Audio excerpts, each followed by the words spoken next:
सभी मेरे दोस्तों का, भाइयों बहनों का स्वागत है मेरे इस एजुकेशनल मैथ्स चैनल पर, हर्षित शुक्ला मैथ्स पर। उम्मीद करता हूँ कि आप सब अच्छे होंगे। सभी अपनी जगह पर बहुत ही शानदार और ज़बरदस्त पढ़ाई कर रहे होंगे। तो सभी को मेरी जय हिंद, वंदे मातरम, राम राम। और आज ये मेरा परसेंटेज का 5वीं क्लास होने वाली है, 5th लेक्चर है।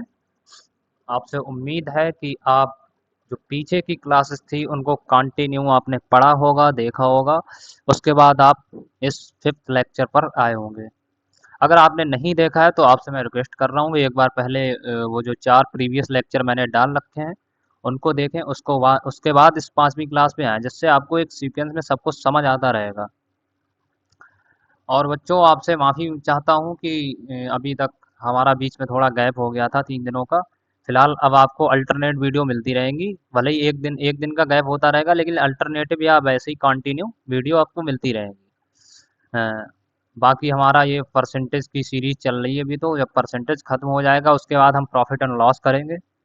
और ऐसे ही धीरे धीरे पहले अर्थमेटिक, पहले हम क्या करेंगे कि अर्थमेटिक को कंप्लीट करेंगे। उसके बाद जो एडवांस मैथ आता है, जो मेंस, प्री और मेंस, जैसा कि हम देख रहे हैं एसएससी का अभी जो पैटर्न क्या है कि वो एडवांस मैथ को बहुत पूछ रहा है। एडवांस मैथ का एडवांटेज काफ़ी ज़्यादा हो रहा है। एसएससी के जो एग्ज़ाम्स होते हैं, या हाँ, एसएससी के एग्ज़ाम्स ही, बाकी जो और एग्ज़ाम्स हैं सीडीएस वगैरह और जो हैं, तो क्या हमें करना है कि पहले हम अर्थमेटिक को कंप्लीट करेंगे, उसके बाद क्या करेंगे, एडवांस मैथ को भी कंप्लीट करेंगे धीरे धीरे। जब तक सीजीएल का पेपर होगा तब तक ये हमारा कोर्स कंप्लीट हो जाएगा। ये जो क्वांट बैच है, ये जो हम चला रहे हैं, ये क्वांट बैच कंप्लीट हो जाएगा जब तक सीजीएल का फ्री होगा तब तक। तो ये क्वांट बैच के बारे में कुछ बातें हैं, ये मैं आपको पहले ही बता चुका हूँ कि ये जो है ये एसएससी एग्ज़ाम्स प्री और मेंस के लिए बेनिफिशियल है। और ऑल वनडे कॉम्पिटिटिव एग्ज़ाम वही सब, यूपीएसआई एंड कांस्टेबल के लिए, आरपीएफ एसआई एंड कांस्टेबल के लिए, यूपीएससी सीसैट के लिए। यू जो बच्चे यूपीएससी आईएएस, मतलब हमारे जो दोस्त आईएएस और पीसीएस की तैयारी कर रहे हैं, उसमें जो सीसैट का पेपर होता है क्वालिफाइंग, तो उसमें भी मैथ पूछा जाता है, मैथ्स रीजनिंग। तो क्या होता है कि उस मैथ्स के लिए ये बहुत ही बेनिफिशियल होने वाला है। उसके बाद यूपीएससी सीडीएस और एनडीए के लिए भी होने वाला है बेनिफिशियल। और बाकी यूपी ट्रिपल एससी एग्ज़ाम जो हमारा उत्तर प्रदेश अधीनस्थ सेवा चयन आयोग होता है वो करवाता है, जो डिफरेंट डिफरेंट टाइप के एग्ज़ाम्स करवाता है, कंडक्ट करवाता है, तो उसके लिए है। और एंड मैनी मोर एग्ज़ाम्स, ऐसे बहुत से कई कम्पिटेटिव एग्ज़ाम हैं जिनमें मैथ, अर्थमेटिक मैथ और एडवांस मैथ पूछा जाता है। आप ऐसे समझिए कि अगर किसी भी एग्ज़ाम में अर्थमेटिक मैथ या एडवांस मैथ पूछा जा रहा है, तो इससे हटके कुछ आने वाला नहीं है, सब इसी से आएगा। तो चलिए शुरू करते हैं। आज का हमारा पहला क्वेश्चन होने वाला है। पहले तो ये आपके लिए मोटिवेशन क्वेट है, कोशिश करने वालों की कभी हार नहीं होती और लहरों से डरकर नौका पार नहीं होती। यानी कहने का मतलब है, अगर आप किसी चीज़ से डर गए और बैठ गए तो फिर उससे क्या होता है, आपको सक्सेस मिलने में बहुत ही मुश्किलें आती हैं। इसीलिए कहा गया है कि कोशिश करने वालों की कभी हार नहीं होती। तो हमारा ये आज का पहला क्वेश्चन है। पहला क्वेश्चन है कि यदि ए का 30% बी के 40% में जोड़ा जाता है, ए का 30% और बी का 40%। अब यहाँ देखिए, वैल्यू जितनी भी वैल्यू है सब परसेंटेज में दे रखी है, यानी यूनिट सेम है। तो उत्तर बी का 80% आता है। तो हम क्या करेंगे, इसको सॉल्व करेंगे। तो जब सॉल्व करेंगे, एक बात आप हमेशा ध्यान रखिए, जब कभी भी परसेंटेज तीनों यूनिट सेम ही दे रखे हैं, जैसे यहाँ पे लिखा ए का 30%, मतलब ए का 30%, और किस में जोड़ा जाता है, बी के 40% में। तो बराबर उत्तर कितना आता है, उत्तर आता है बी का 80%। अब ये बहुत सरल सवाल है, कैसे, ये देखिए, यहाँ भी बी का 40% है, यहाँ बी का 80% है। तो नॉर्मल सी बात है, बराबर वाली चीज़ जब इधर जाएगी तो प्लस वाला माइनस हो जाएगा।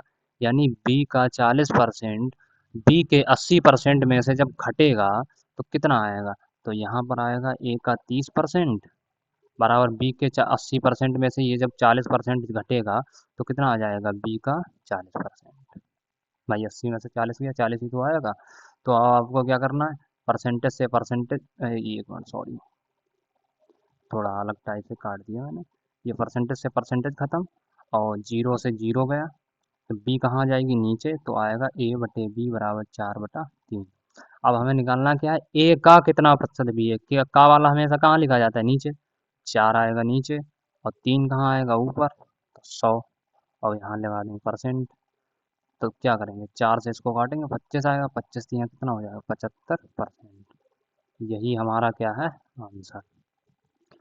तो ये था क्वेश्चन, ये तो मतलब काफ़ी सरल क्वेश्चन था। चलिए बढ़ते हैं अपने नेक्स्ट क्वेश्चन पे। देखिए, अब सवालों के बीच में हम कोई भी चर्चा नहीं करेंगे, कोई भी बात नहीं करेंगे, लगातार कंटिन्यू सवाल करेंगे, धड़ाधड़ सवाल होते रहेंगे। और आपको करना क्या है, आपको बस प्रैक्टिस करनी है, जो भी यहाँ करवाया जाए उसका एक बार आपको रिवीजन करना है, प्रैक्टिस करनी है। तो चलिए बढ़ते हैं नेक्स्ट क्वेश्चन पे।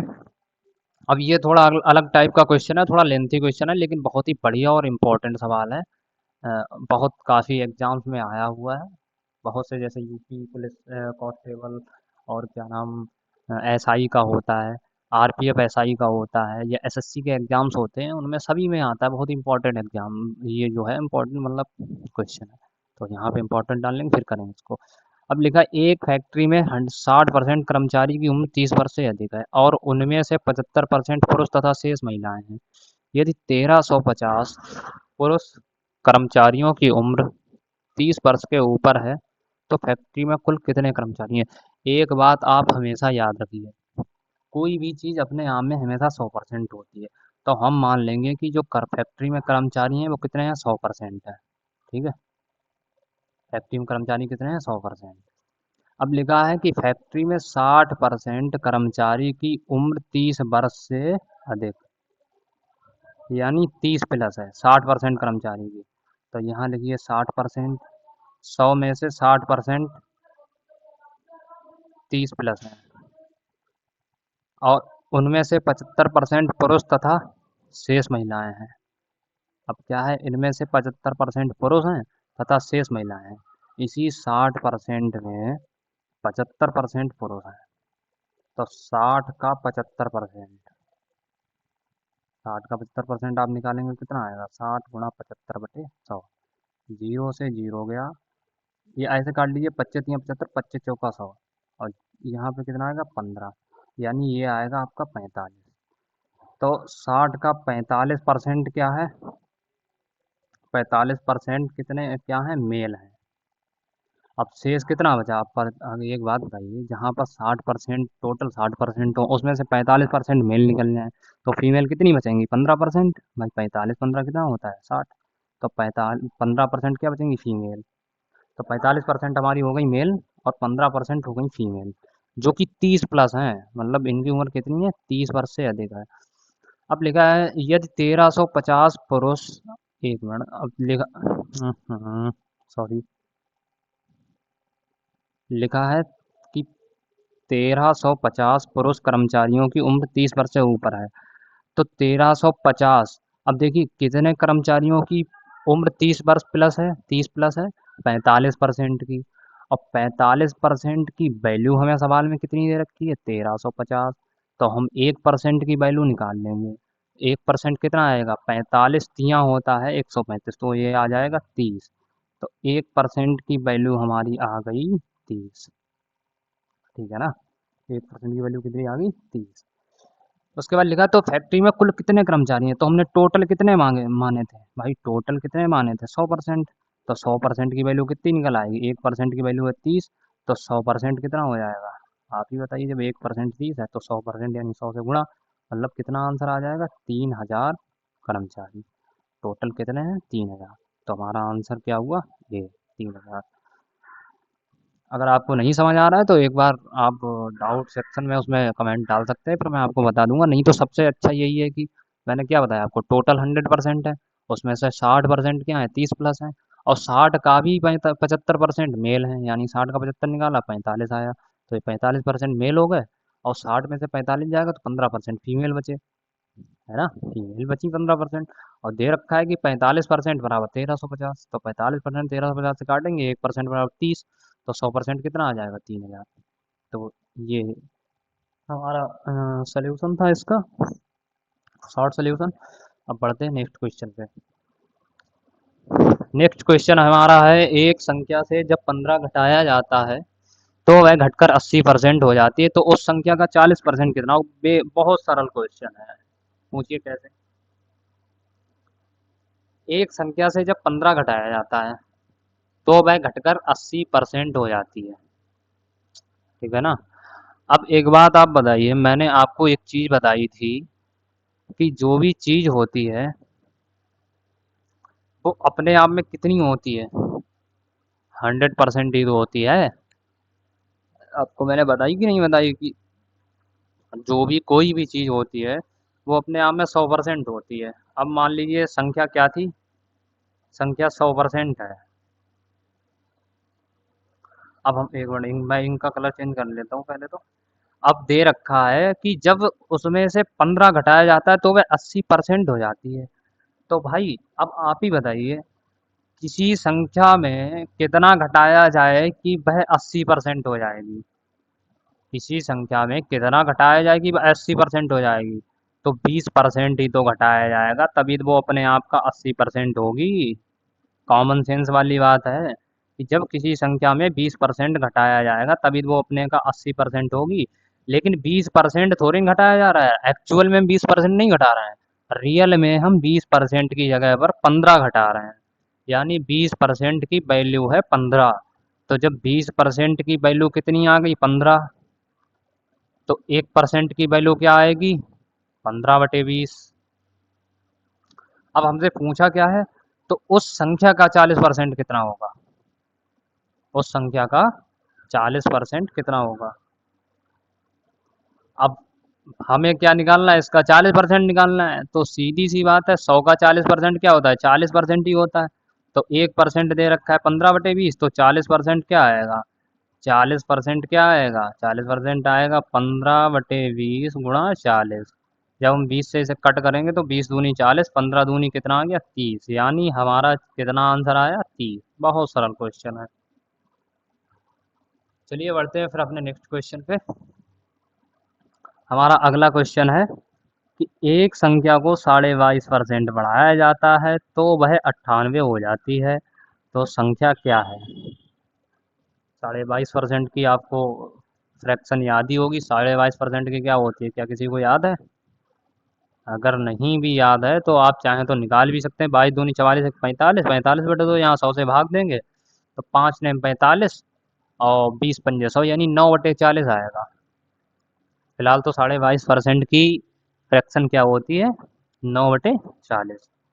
अब दे रखा है कि जब एक संख्या को कितना बढ़ाया जाता है, 22.5%, यानी 40। ओरिजिनल क्या थी, ओरिजिनल तो थी 40, बढ़ाया कितना गया, 9। तो 40 में जब 9 बढ़ा दिया गया तो टोटल कितनी आई, 49। और 49 वो रियल में नहीं है, रियल में कितनी हो जाती है, 98 हो जाती है। तो यहाँ लिखिए 98, तो 49 पी लिख लेते हैं यहाँ, तो एक पी कितना आएगा, और 2, 49 दूनी 58, 98। और तो संख्या क्या हो जाएगी, संख्या 40 है, तो 40 की 2 से गुणा हो जाएगी, 40 दूनी 80। ये हमारा क्या हो गया, आंसर। चलिए बढ़ते हैं अपने नेक्स्ट क्वेश्चन पे। अब लिखा है, एक आदमी प्रत्येक माह अपनी वेतन का एक निश्चित भाग बचाता है ताकि एक साल में वह एक कार खरीद सके। तो ज्ञात करें कि उसे अपनी बचत में कितने प्रतिशत की वृद्धि करनी चाहिए कि वह उसी कार को 9 महीने में खरीद सके। तो यार देखिए, एक तो पहली बात तो बहुत ही, अगर मैं बहुत शॉर्ट ट्रिक में बताऊँ तो ऐसे समझिए, एक आदमी प्रत्येक माह अपनी वेतन का निश्चित भाग बचाता है ताकि एक साल में वह खरीद सकते हैं। जैसे मान लीजिए एक साल में कितने महीने होते हैं, 12। और अगर प्रत्येक महीने में वो पी बचत कर रहा है तो कितने में कार खरीदेगा, 12 पी में। अब बोल रहा है तो ज्ञात करें कि उसे अपने बचत में कितने प्रतिशत वृद्धि करनी चाहिए कि वह उसी कार को, तो 12 पी में वो कार खरीदेगा, उसी कार को 9 महीने में खरीदे। तो मान लीजिए कि उसने क्या करा, अब उसको 9 महीने में खरीदनी है तो उसने मान लीजिए ए में, मतलब अपनी ए बचत कर ली, यानी पहले पी थी, अब उसने कुछ बढ़ाई और ए कर ली। तो पी और ए का जब रेशियो निकालेंगे, यानी पी का मतलब पहले और ए का मतलब अब, तो जब इसका रेशियो निकालेंगे तो पी बटा ए क्या आ जाएगा, 9/12। इसको जब हम कट करेंगे, 3 तिया 9, 3 चौक 12, यानी पी बटा ए आ गया 3/4। अब पहले उसकी बचत थी 3, अब बचत हो गई 4, तो कितनी बढ़ गई, +1। यही तो पूछ रहा है कितने प्रतिशत की वृद्धि करनी चाहिए। तो वृद्धि कितनी करी, 1 की, लेकिन हमें निकालना है प्रतिशत। तो प्रतिशत वृद्धि क्या आएगी, वृद्धि कितनी करी उसने, 1। और ओरिजिनल वैल्यू कितनी थी, ओरिजिनल वैल्यू उसकी कितनी थी, आपको पता ही है। ओरिजिनल वैल्यू, हाँ पहले वाली होती है ना, तो ओरिजिनल वैल्यू थी उसकी 30 पहले वाली, और इंटू 100, और यहाँ पे लगाते हैं परसेंट। तो जब इसको कट करेंगे तो 1/3 का क्या परसेंट होता है, 33 सही 1/3%। ये हमारा क्या हो गया आंसर। समझ आया कि नहीं समझ आया आपको। इसका एक और मेथड है, अगर आपको ऐसे नहीं समझ आ रहा है तो टाइम एंड वर्क जब हम कभी आगे पढ़ाएंगे आपको, तो उसमें एक एलसीएम वाला लगता है। जैसे मान लीजिए कि वो क्या करता है, 12 महीने में उसने 12 मंथ में कुछ बचत की, ठीक है ना, 12 मंथ में बचत की, जैसे चलो एक की बचत कर ली, और 9 मंथ में बचत की, तो उसकी अगर ओवरऑल बचत देखी जाए तो मतलब अगर ओवरऑल देखा जाए वो कितना मतलब वेतन का अपना वो करेगा, तो 12 और 9 का हम लेंगे एलसीएम, एलसीएम आएगा 36। अब 12 को जब 36 से भाग देंगे तो बचत आ जाएगी 3, यानी पहले बचत कर 12 महीने में उसने 3 की बचत करी और 9 महीने में 4 की बचत करी। तो कितना बार उसने बचत कितनी बढ़ाई, कितनी बढ़ा दी भाई, आपको दिख रही, +1 बढ़ा दी। तो 1 × 100, और ओरिजिनल कितनी थी 3%, तो कितना आएगा 33 सही 1/3%। ये भी एक मेथड है। फिलहाल तो ये जो भी आपको सही लगता है उससे आप कर सकते हैं। चलिए बढ़ते हैं नेक्स्ट क्वेश्चन में। हमारा अगला क्वेश्चन है, ए तथा बी की कुल आय 1500 रुपये है। ए तथा बी की टोटल आय, टोटल इनकम का मतलब है कि उनकी दोनों को मिलाकर आय कितनी है, 1500 रुपये है। ए ने अपनी आय का 90%, एक मिनट सॉरी, 90% तथा बी की आय का 80% खर्च किया। उनकी बचत का अनुपात 3:4 है। उनकी पृथक आय ज्ञात कीजिए। तो देखिए ये थोड़ा इम्पोर्टेंट क्वेश्चन भी है और थोड़ा अलग टाइप का है। आपके लिए अब ऐसे ही क्वेश्चन आने वाले हैं जो कि इम्पोर्टेंट इम्पोर्टेंट होने वाले हैं, जिनमें इनकम और एक्सपेंडिचर मतलब जो खर्च होता है उसकी बात की जाएगी। तो चलिए इसको करते हैं सॉल्व फिर। ये लिखा है ए तथा बी की टोटल आय, यानी ए और बी की, ए प्लस बी की टोटल इनकम क्या है,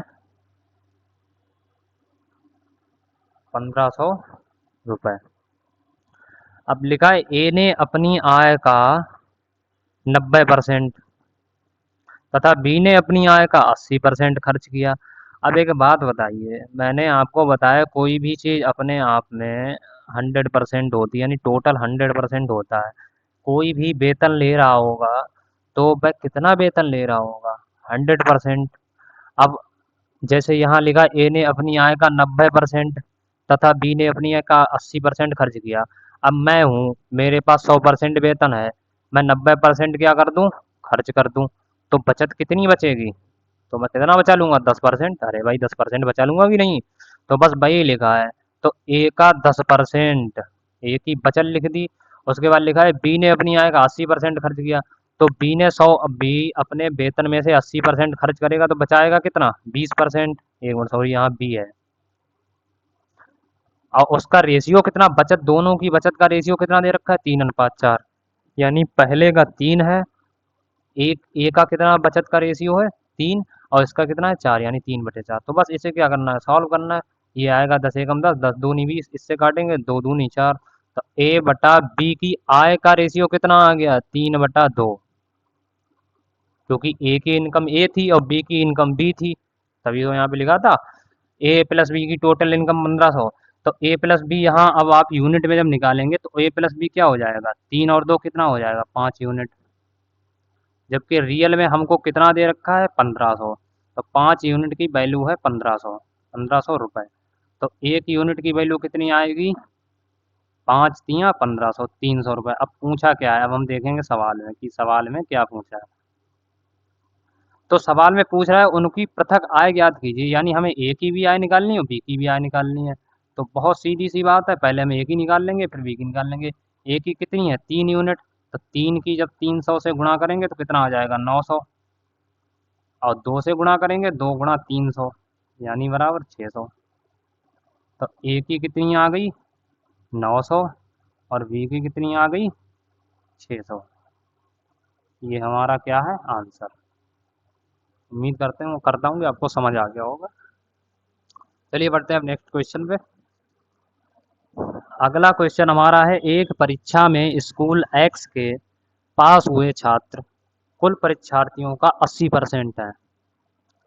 कुल परीक्षार्थी मतलब जो टोटल उसमें स्टूडेंट्स थे परीक्षा देने वाले जो एग्जाम में अपीयर हुए। अ, और एक इसमें मतलब एक तो अपीयर की बात करी गई है कि कितने बैठे, और एक पास की बात करी गई है।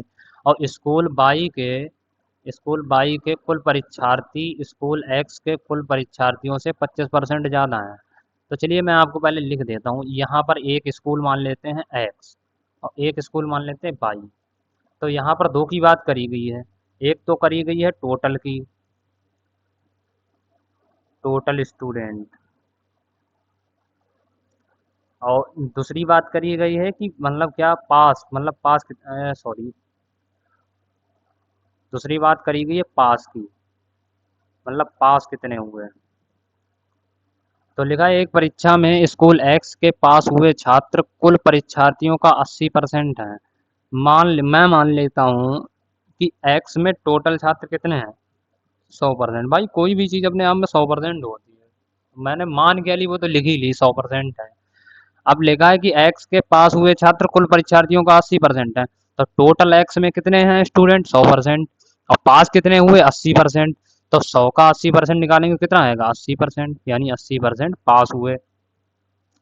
अब उसके बाद आ जाइए बाई पे। तो बाई का क्या दे रखा है कि स्कूल बाई के कुल परीक्षार्थी स्कूल एक्स के कुल परीक्षार्थियों से 25% ज़्यादा हैं। तो एक्स में टोटल कितने हैं, 100%। और कह रहा है कि बाई में 25% ज़्यादा हैं, एक्स के टोटल स्टूडेंट से 25% ज़्यादा स्टूडेंट हैं बाई में। तो 100 से 25% ज़्यादा कितना हो जाएगा, 125%। अरे भाई बहुत सीधी सी बात है, 100 से 25% ज़्यादा का मतलब क्या, 125%। अब उसके बाद हम आएंगे, फिर लिखा है कि बाई के पास हुए छात्र स्कूल एक्स के पास हुए छात्रों से 40% अधिक हैं। यानी कि जो बाई में स्टूडेंट पास हुए वो एक्स के पास हुए स्टूडेंट से, यानी एक्स के पास हुए स्टूडेंट से 40% अधिक हैं। तो अधिक का मतलब होता है कि 80। अधिक का मतलब मैंने आपको बताया था कोई भी चीज़ अपने आप में 100% होती है। और 40% अधिक का मतलब है वो कितनी है, उससे 140% है। भाई 100 में 40% जब जोड़ेंगे तो 140 हो जाएगा, और बटे 100। तो क्या करेंगे, इसको जब निकालेंगे तो डबल जीरो से डबल जीरो कटेगा, ये यहाँ से यहाँ गया, इससे ये गया, 14 अट्ठे कितना आ गया, 112। यानी बाई में कितने बच्चे पास हुए हैं, कितने स्टूडेंट पास हुए हैं, 112%। ये आंकड़ा दे रखा है हमें। तो अब पूछ क्या रहा है, तो स्कूल बाई के पास हुए छात्र स्कूल बाई के कुल परीक्षार्थियों का कितना प्रतिशत है, कितना सरल, आप खुद ही देखिए। इसमें दे रखा है कि कुल परीक्षार्थियों का, तो का वाला हमेशा नीचे लिखा जाता है। तो बाई में टोटल कितने हैं स्टूडेंट्स, भाई आप ही बताइए, बाई में कितने हैं टोटल स्टूडेंट, 125। तो का वाला हमेशा नीचे लिखा जाता है। और पास कितने हुए, 112, तो 112 ऊपर। और इंटू 100 से जब मल्टीप्लाई करेंगे, परसेंट निकालेंगे, तो क्या हो जाएगा, अब यहाँ इसको कट कर लीजिए, 25 पंजे 125, 25 चौका 100। तो कितना आएगा ये, 448/5। भाई चार दुनिया, चार एकम चार, चार एकम चार, 448/5%। 448/5% को सही करके लिखेंगे तो कितना आएगा, पाँच नेम पाँच अट्ठे 40, 54, 4 8 48, 5 नेम 45, 5 छक्का 30, 89.6%। यही हमारा क्या है आंसर। तो इसका हमारा हो गया D, option D is correct answer. चलिए बढ़ते हैं अपने नेक्स्ट क्वेश्चन पे। उम्मीद करता हूँ कि आपको समझ में आया होगा।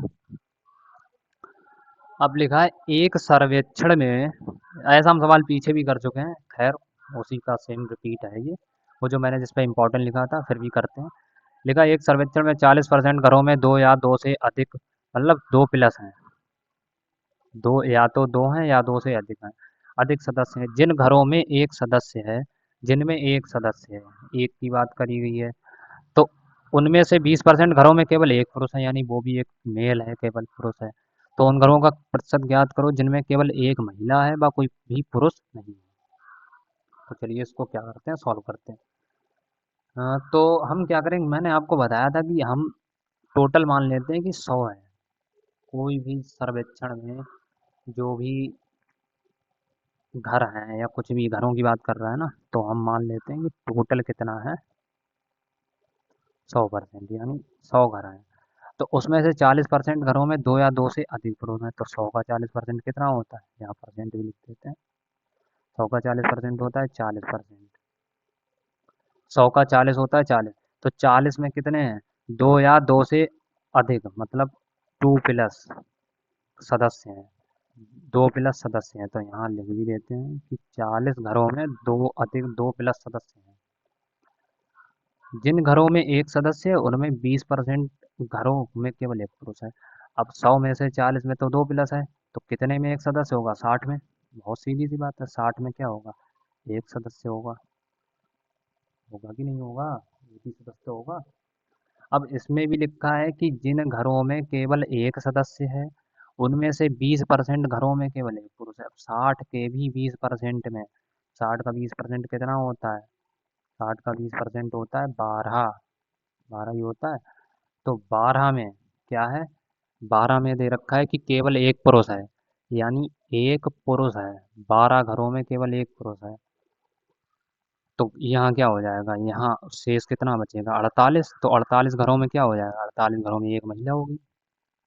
भाई जब इधर एक पुरुष है तो इधर एक महिला नहीं हो जाएगी, क्योंकि एक ही सदस्य रहना है, तो 48 घरों में एक महिला रहेगी। तो उन घरों का प्रतिशत ज्ञात करो जिनमें केवल एक महिला है व कोई भी पुरुष नहीं है। अच्छा, मतलब ऐसे हमको घर बताने हैं जिनमें केवल एक फीमेल है और क्या है, कोई भी पुरुष नहीं है। अच्छा अच्छा, ओके। तो हमें निकालनी है परसेंटेज। अब 48 की बात करी गई है, तो हमें महिला का परसेंटेज निकालना है, ठीक है ना। तो महिला का जब परसेंटेज हम निकालेंगे तो 48 टोटल कितना आएगा, 100 इंटू 100, परसेंट निकालेंगे कितना आएगा, 48%। यही हमारा महिला का परसेंट हो गया। अरे भाई कुछ भी नहीं पूछ रहा है, साफ साफ पूछ रहा है, कोई भी पुरुष नहीं का मतलब पुरुष की तो बात ही नहीं करी, महिला की बात करी हुई है, तो महिला का टोटल से निकाल दीजिए। तो 48% है, 100 का 48% कितना होता है, 48 ही तो होता है। 100 का आप 50% निकालेंगे 50 आएगा, 100 का कितना भी निकाल लीजिए उतना ही आता है। तो उत्तर हमारा क्या है, 48%। चलिए बढ़ते हैं अपने 9वें क्वेश्चन पे। मैं आपको इसमें केवल 10 क्वेश्चन कराऊंगा आज की शीट में, बाकी का कल कंटिन्यू करेंगे। मैं आपको रोज 10-10 क्वेश्चन कराऊंगा, टेंशन ना लीजिए। बहुत स्लोली स्लोली बहुत आराम से पढ़ रहे हैं, बिल्कुल कोई दिक्कत नहीं है। आपको समझ नहीं आता तो आप कमेंट बॉक्स में किसी भी जो क्वेश्चन आपका सल्यूशन चाहिए हो, मैं आपको उसका सल्यूशन आगे डाल दूंगा। आप क्या करिए, उसको कमेंट में बता दीजिए, पिन कर दीजिए कि हाँ ये क्वेश्चन नहीं समझ में आया, या यहाँ पर ऐसा होना चाहिए, जो भी हो, जो भी गलती रही, कुछ भी रहा हो आप बता सकते हैं। तो चलिए इस क्वेश्चन को हल करते हैं। यदि एक फ्रैक्शन भिन्न लिखा है कि अंश में 200% और हर में 350% की वृद्धि, मैं आपको एक बात 10 बार रिपीट कर चुका हूँ, फिर रिपीट कर रहा हूँ कि वृद्धि का मतलब होता है कोई भी चीज़ अपने आप में 100% होती है। अब मैं 10% वृद्धि कर दूं तो इसका मतलब है कि 100 में 10% मैंने और बढ़ा दिया, यानी टोटल कितना हो गया, 110। तो अब अगर डायरेक्टली कोई चीज़ लिखी हो तो आप खुद ही समझ जाना कि वृद्धि का मतलब है 100 से ऊपर की बात करी जा रही है, और अगर घाटे की बात करी है तो 100 से नीचे की बात करी जाती है। जैसे मैं लिख दूँ यहाँ पे 40%, 40% की कमी, कमी कर दूँ मैं, तो इसका मतलब है कि 100% में 40% की कमी करी जा रही है, यानी 100 में से आपको क्या करना है, मन ही मन 40 घटा लेना है, तो कितना आएगा, 60%। तो बस सेम यही ये दे रखा है कि अंश में, तो अंश हम मान लेते हैं, अंश कुछ भी मान लेते हैं, चलिए अंश को अंश ही लिख लेते हैं, अंश कोई भिन्न है, अंश बटे है। अंश में क्या करते हैं हम, 200% की वृद्धि, तो 200% की वृद्धि है, 100 में 200% जोड़ें कितना आएगा, 300%, जो भी मैंने आपको बताया। और हर में 350% यानी 450 हो जाएगा, 450%, क्योंकि हर चीज़ अपने यहाँ में 100% होती है। जब 350 की वृद्धि करेंगे तो 450 हो जाएगा। तो परिणामी भिन्न, अब रिजल्ट क्या हो जाता है, 5/12। तो बस इसको अब आपको हल करना है, जीरो से जीरो काट दीजिए, 15 तिया 45, 15 दूनी 30, 3 से इसे काट दीजिए, 3 चौक 12, तो अंश बटा हर क्या आ जाएगा, अंश बटा हर आ जाएगा, दो कहाँ आएगा नीचे, दो इधर आ जाएगा, तो 5/4 दूनी कितना हो जाएगा, 8। आंसर हमारा क्या आ गया, 5/8। ठीक है ना। उम्मीद करता हूँ आपको समझ आ गया, बहुत सरल था, एक लाइन का था केवल क्वेश्चन। अब हमारा ये आज का लास्ट क्वेश्चन होने वाला है, और ये भी बहुत ही इम्पोर्टेंट क्वेश्चन है, क्योंकि ऐसा क्वेश्चन 2000 जो 2023 का सीजीएल हुआ था, सीएचएसएल हुआ था, सीजीएल की हर शिफ्ट में ये क्वेश्चन आया था, और सीएचएसएल के भी प्री और मेंस दोनों में ही आया था। मोस्ट इम्पॉर्टेंट क्वेश्चन है ये टाइप, ये एसएससी सीजीएल 2023 में आया था। फिलहाल तो आते ही रहते हैं, इसका कोई वो नहीं है कि 2023 2022, ये हर उसमें ही आता है, कि कुछ इंपॉर्टेंट क्वेश्चन ऐसे होते हैं जो सभी में आते हैं। तो इसमें लिखा है, प्रत्येक प्रश्न के 1 अंक वाले 80 प्रश्नों की एक परीक्षा में अर्पिता पहले 40 प्रश्नों के 65% सही उत्तर देती है। यानी अर्पिता ने क्या किया, जो 80 प्रश्न थे, टोटल थे 80, मतलब 80 टोटल क्वेश्चन थे, उनमें से पहले 40 क्वेश्चन के उसने 65% सही उत्तर दे दिए, और पूरी परीक्षा में उसे टोटल 75% अंक प्राप्त करने के लिए शेष 40 में से उसे कितने प्रतिशत सही उत्तर देने होंगे। यानी कह ये रहा है कि 80 क्वेश्चन में से 40 क्वेश्चन के उसने 65% सही आंसर दे दिया, और उसे टोटल 75% अंक चाहिए। तो वह बाकी के जो 40 क्वेश्चन है उसमें कितना प्रतिशत सही उत्तर दे कि उसे टोटल 80 के 75% मिल जाए। तो बहुत नॉर्मल सी बात है, क्या है, यहाँ पे लिखा है 80, मतलब टोटल क्वेश्चन कितने हैं, 80, 80 के उसको कितने प्राप्त करने हैं, 75%, यानी टोटल में 75% लाना है।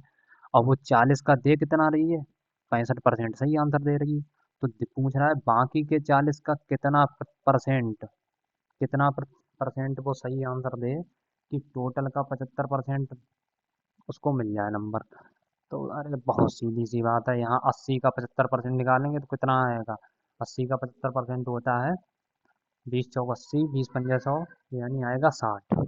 आप कर लें कहीं पे लिख के बराबर, ये यहाँ 40 का 65% निकालेंगे, 20 दूनी 40, 20 × 5 = 100, 13 × 5 = 65, यानी 13 दूनी कितना आएगा, 26, और प्लस 40 का, यहाँ पे कुछ भी वो ऐसे ही लिखा रह देंगे, क्योंकि ये तो हमें निकालना है ना, ये यहाँ पर आप ऐसे भी लिख सकते हैं, 40 का x%, 40 का x% हमने मान लिया, चलो कि 40 का वो x% सही उत्तर देती है, तो उसके इतने इतने नंबर आते हैं, तो 60 में से 26 जाएगा, कितना बचेगा, 60 में से 26 जाएगा तो बचेगा 34, और बराबर 40 का x%।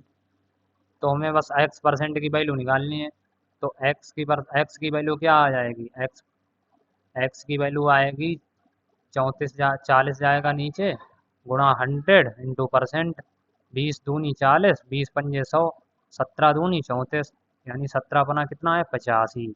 यानी अगर उसने 85% सही उत्तर दे दिया 40 का, तो उसको 80 का 75%, यानी टोटल का 75% अंक मिल जाएगा। तो आंसर इसका कितना हो गया, 85%। तो इसका option B is right answer. Question तो अभी और हैं इसमें सीट में, ये देखिए, लेकिन फ़िलहाल तो मैं आज आपको इतनी करवाने वाला हूँ, बाकी आपको अगली जो स्लाइड होगी, अगली जो क्लास होगी उसमें करवाऊँगा। तो आप सभी से उम्मीद करता हूँ कि आपको क्लास काफ़ी अच्छी लगी होगी, बेहद शानदार लगी होगी। अगर आपको क्लास थोड़ी भी पसंद आती है तो हमारे चैनल को सब्सक्राइब